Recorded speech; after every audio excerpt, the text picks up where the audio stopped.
Hello, Secretariat.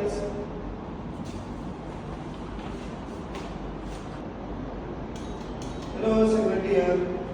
Well, this is the reality of property investment because this is like the second worst case scenario that can happen. First case is your project got abandoned. That's the worst.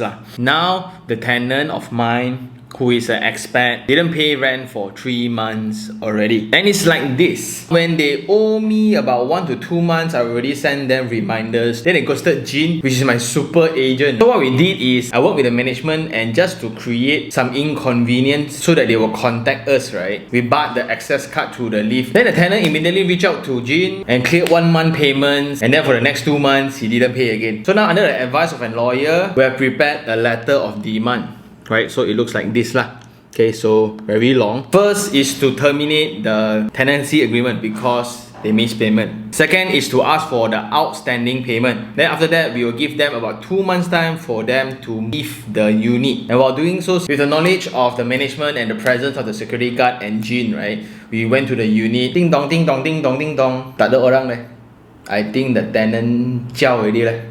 But whether chow or not, the unit don't seem occupied at all. It was the same condition since 1 month ago based on the agent. We bought the access card already for the past month and they didn't actually make noise. But it's very, very important for landlords then to still follow the books. It means you need to serve them the letter of demand.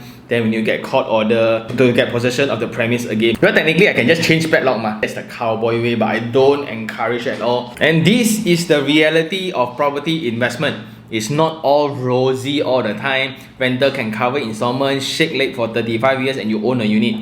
Not as easy. That is why it's very, very important for me personally to have 6 months buffer for every single unit I invest in. Which means the unit can be empty for 6 months time. I'm all good. So now it's about 3 months time. By the time we settle everything, about 5 months plus lah. And the total loss until today is about 17,000 to 18,000 already. That's because the rent is very high lah. It's about 5,300 a month. But to think back, the main red flag that we missed out when we get in this tenant, right, was the fact that he paid deposit and the rental in cash. This expat here was not under any company. He came here to start up a business.